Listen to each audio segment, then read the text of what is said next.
Olá, meus irmãos, sejam bem-vindos. Nós estamos iniciando o mês de outubro e no dia 4 de outubro nós celebramos o dia de São Francisco de Assis. Francisco de Assis, foi esse homem, essa pessoa tão importante, conectado ali à Igreja Católica, e vamos falar um pouquinho sobre ele hoje. Eu me chamo João Marcelo Mesquita e este é o nosso canal Saber e Luz.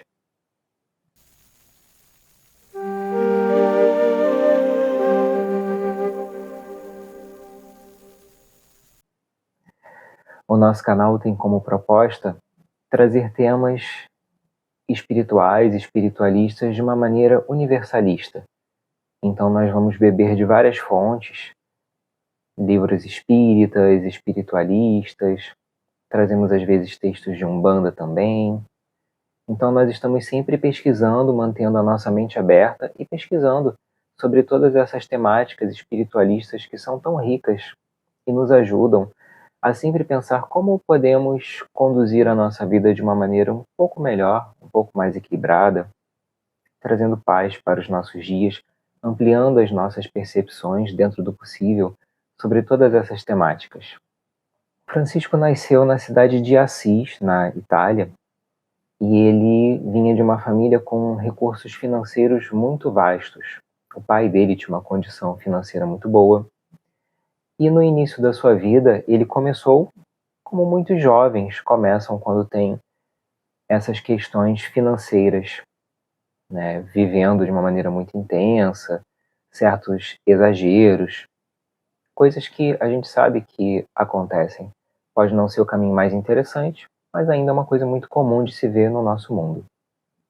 Em algum momento, ele conseguiu entender que essa trajetória, esse caminho que ele estava percorrendo não era interessante para ele e decidiu buscar um outro caminho, uma outra maneira de conduzir a sua vida.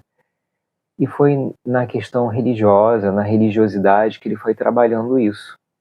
E ele decidiu se tornar um sacerdote dentro da questão católica, da Igreja Católica.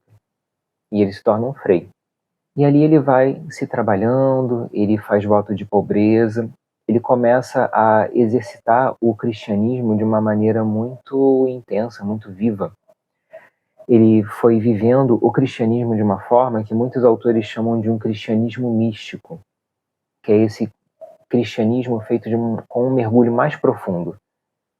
Ele não estava ali na superficialidade das leituras, ou ele simplesmente frequentava a missa, não.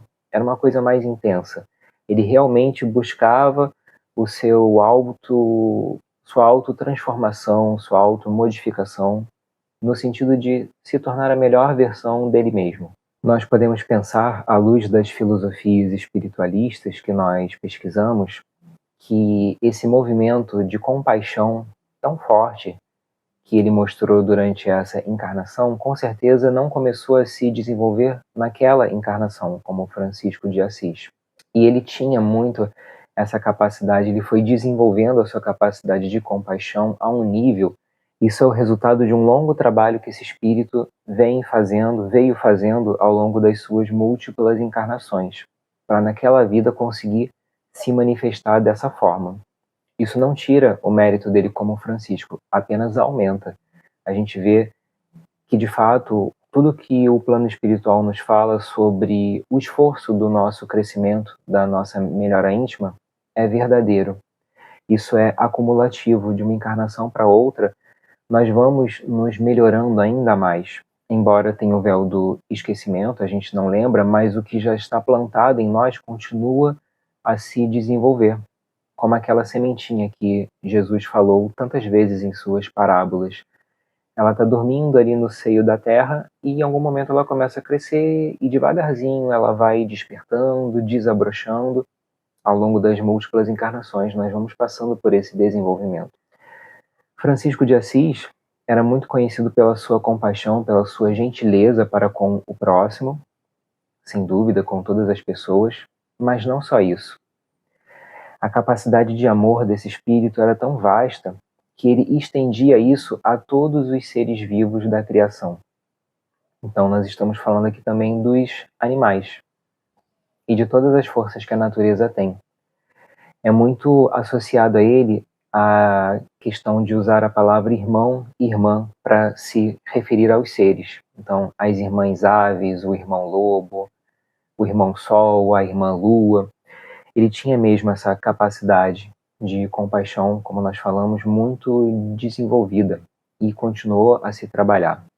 Alguns espíritos até afirmam que, embora ele estivesse aqui encarnado conosco, lógico, quando estamos encarnados, estamos todos nivelados pelo corpo físico. Mas o Francisco de Assis espírito já estava vibrando em sintonia com as esferas superiores, mesmo estando encarnado. Então, lógico, conquista desse espírito. Ele batalhou para isso, ele se esforçou para isso. E é muito importante quando alguns desses espíritos mais adiantados têm a oportunidade de vir e encarnar entre nós, porque nós carecemos ainda desses exemplos. Caminhar por nós mesmos apenas ainda é um desafio muito grande para todos nós. O plano espiritual sabe disso. E por isso, de tempos em tempos, manda alguém que seja um pouco mais adiantado do que a gente, ou no caso de Francisco, alguém bem mais adiantado do que todos nós, para que nós possamos ver e compreender: olha, isso é possível. Viver dessa maneira tão equilibrada não é uma coisa só dos livros, só da literatura. Isso é real, é viável fazer isso. Então é sempre muito interessante quando esses espíritos podem vir à Terra e ter conosco. Mesmo no nosso convívio diário, nós temos pessoas que são um pouco mais adiantadas do que nós e a gente já consegue perceber, né? Muitas vezes algum parente, algum amigo, alguma pessoa próxima que você vê pelo estilo de vida dela, fala assim, caramba, ela já consegue fazer coisas tão bacanas que eu ainda não consigo. Isso não é para nos desanimar, pelo contrário, é para nos estimular. Vamos continuar nos esforçando para chegarmos nesse nível. E vamos conseguir até um dia chegar no nível de um Francisco de Assis. Falta bastante? Falta bastante, mas estamos caminhando. Voltando para ele, ele tinha essa compaixão com todos os seres, incluindo os animais. E aí tem algumas lendas que são associadas a ele muito interessantes.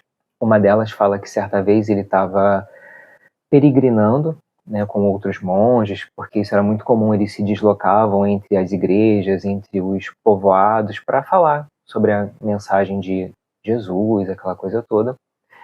E alguns pássaros, segundo consta, foram seguindo ele, voando sobre ele, especificamente ele, de uma maneira acolhedora, protetora. Uma outra história associada a ele conta sobre um local, uma vila, que estava sendo atormentada por um lobo. Porque nós estamos falando, gente, de pessoas que estavam vivendo, nós estávamos ali vivendo no período da Idade Média. Então não havia muito uma separação clara entre cidade, floresta, área selvagem, área urbana, isso estava ainda muito se desenvolvendo. E acontecia às vezes de um animal selvagem entrar ali pela cidade. Foi o caso desse lobo. Atacou algumas pessoas, houve uma situação muito tensa. Foi pedido a ele que conversasse com o lobo e ele foi lá, conversou com o lobo e ele tinha essa capacidade de trocar informações, trocar saberes com os animais. Era dito que os animais conseguiam compreendê-lo e o obedeciam.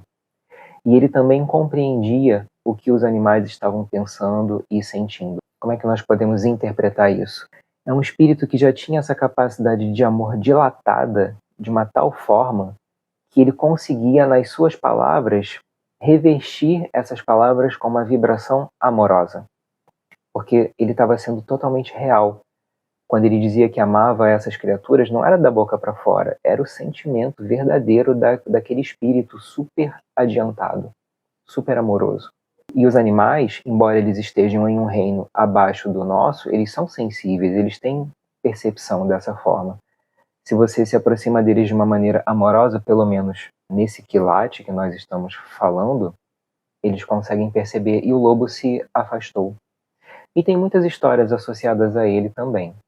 Fala-se sobre uma vez que ele estava querendo falar sobre o Evangelho do Cristo e as pessoas, por algum motivo, não podiam ou não queriam ouvi-lo, então ele foi pregar para os peixes em um lago.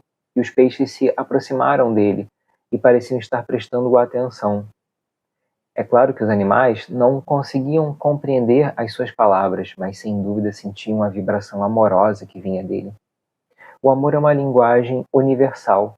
Isso é muito interessante. Você consegue sentir, sobretudo se você estiver disposto a treinar, a melhorar a si mesmo, a sua capacidade de amor, você vai ficando um pouquinho mais sensível e você sente quando as pessoas estão sendo honestas, estão sendo sinceras com seus sentimentos. E isso é super importante. Como nós havíamos falado até no vídeo anterior, se eu não me engano, falamos sobre essa questão, né, de tentarmos, tanto quanto possível, abrir mão de um comportamento hipócrita, que possamos ser mais verdadeiros, de uma maneira equilibrada e tranquila, lógico, né, mas que possamos ser verdadeiros nas nossas falas, na nossa colocação, que possamos aprender a colocar o nosso sentimento de uma maneira equilibrada também. Isso é muito importante para construirmos relações mais verdadeiras, mais sólidas com os nossos amigos, os nossos parentes, enfim. Francisco de Assis desencarna no dia 3 de outubro de 1226, então estamos falando ali do século XIII, em plena Idade Média. Ele desencarna, passa por uma série de processos que tem a ver com a questão católica, né, de ver se vai ser canonizado, aquelas coisas todas, e a Igreja Católica decide que o dia de celebrar a vida dele vai ser ali no dia 4 de outubro, e fazemos isso até hoje. Então se passou bastante tempo daquela época até hoje, e nós ainda falamos sobre Francisco de Assis, ainda temos ele muito vivo em nossa mente, né? Até eu trouxe aqui, ó, uma imagem dele para nós vermos, né? Temos essa imagem que traz muito essa representação dele, né? Meditando, orando, talvez junto à natureza, às árvores, os pássaros à sua volta. Ele transmite para a gente sempre esse conceito de paz, de um equilíbrio muito grande. Tem também essa imagem aqui, uma amiga minha, Márcia, que me deu de presente, né? Também muito simpático. Pessoal, e como é que a gente pode, então, tentar trazer um pouco dessa vivência? Olhando para a câmera, João. Como é que a gente pode trazer um pouco dessa vivência de Francisco de Assis para a nossa vida? Refletindo um pouco sobre essa postura amorosa dele. Será que nós conseguimos construir e estimular em nós essa questão amorosa com os animais? Falando dos outros reinos. Como é que é a nossa relação com esse reino da vida? Como é que nós entendemos isso? E aí nós vamos ver aqui algumas leituras. O Livro dos Espíritos, na questão 606A, onde Kardec indaga: a inteligência do homem e dos animais emanam de um princípio único? Então Kardec ali percebendo pelas orientações que os espíritos estavam dando e por questões da sua época, né? Nós também temos que lembrar que Kardec foi contemporâneo de Darwin, então é possível que isso tenha ajudado ali nas pesquisas, nos estudos quanto aos processos evolutivos, né? Então, ou seja, há uma conexão entre o nosso reino e o reino deles no que diz respeito ao desenvolvimento da inteligência? Resposta dos espíritos: sem dúvida nenhuma, mas no homem ela passou por uma elaboração que a eleva acima dos brutos. Então, esse princípio de inteligência, rudimento de raciocínio que nós já percebemos nos animais, vai se desenvolvendo até chegar no nosso reino, na nossa capacidade de raciocinar que nós temos hoje. E aí Kardec continua na pergunta 607, querendo saber sobre esse desenvolvimento da inteligência anterior ao estágio humano. Onde é que isso se deu, né? Ele pergunta: onde cumpre o espírito essa primeira fase de trabalho, de desenvolvimento? Numa série de existências que precedem o período que chamais de humanidade. Então, existências ali no reino dos animais, segundo as pesquisas indicam. A alma teria sido o princípio inteligente dos seres inferiores da criação? Resposta: é nesses seres que o princípio inteligente se elabora, ensaia para a vida. É um trabalho preparatório, em seguida ao qual o princípio inteligente sofre uma transformação e se torna espírito. Enquanto habitamos ali o reino animal, somos princípio inteligente. Após isso, após esse desenvolvimento, esse princípio passa por uma transformação, que ainda não temos muitas informações a respeito disso, sabemos apenas que tem a ver com uma passagem pelo reino dos elementais, Mas exatamente como essa transformação se dá, ainda é um dos mistérios que o plano espiritual tem.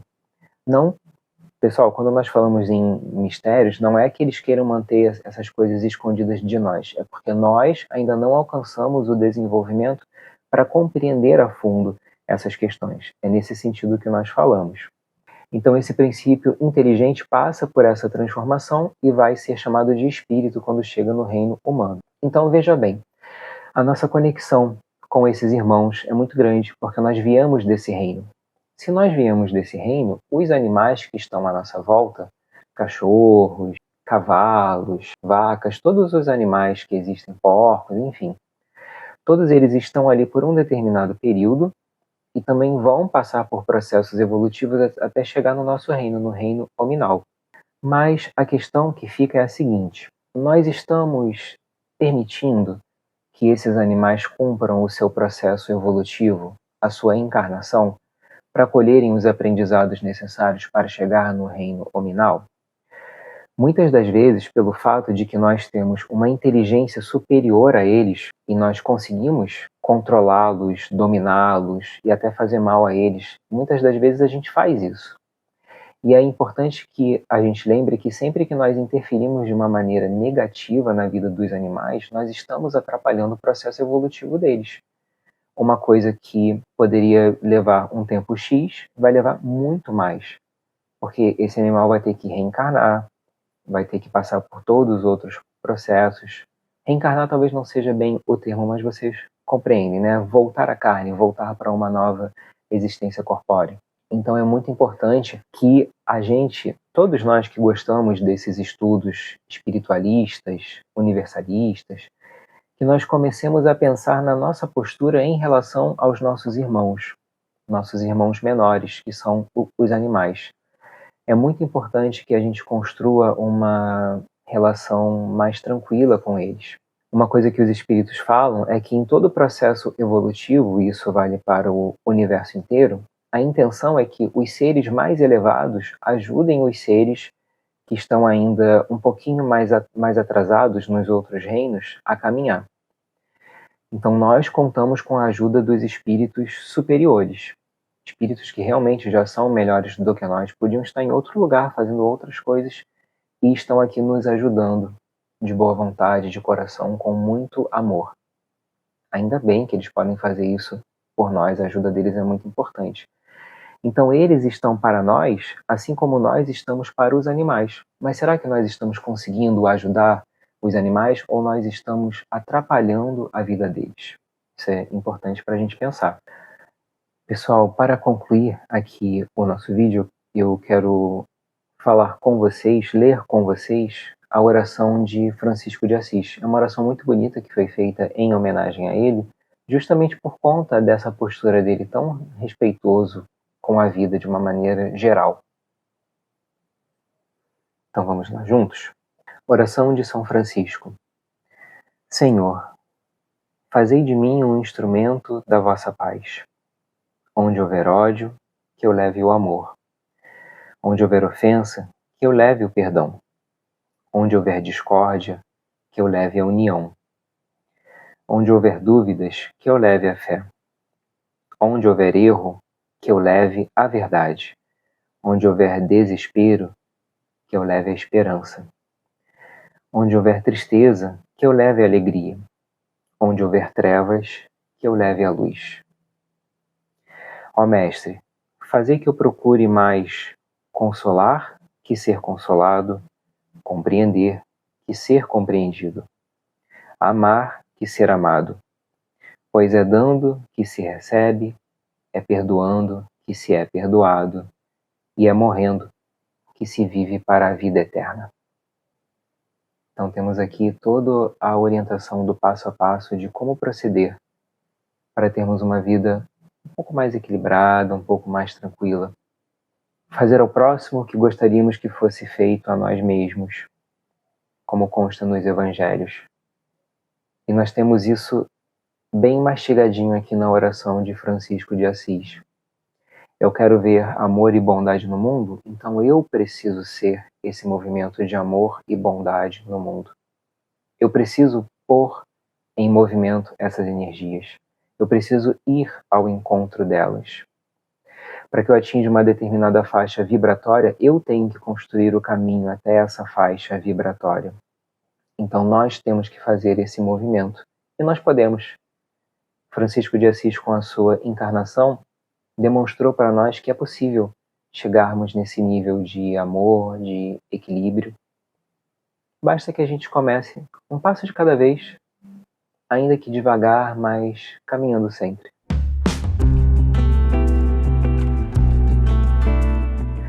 Obrigado, irmãos, por terem ficado conosco durante o nosso vídeo. Pedimos que vocês se inscrevam no nosso canal, compartilhem esse vídeo com outras pessoas que curtem esse tipo de conteúdo, curtam o nosso vídeo, curtam outros vídeos. Amigos, deixem algum comentário aqui para que nós saibamos que vocês estiveram presentes. Os comentários são muito importantes para movimentar o vídeo e também porque ajuda o YouTube a oferecer esse conteúdo para mais pessoas. Quanto mais vocês puderem interagir com os vídeos, ajuda esse conteúdo a se espalhar para mais gente. Muito obrigado a todos, meus irmãos. Fiquem com Deus e até a semana que vem.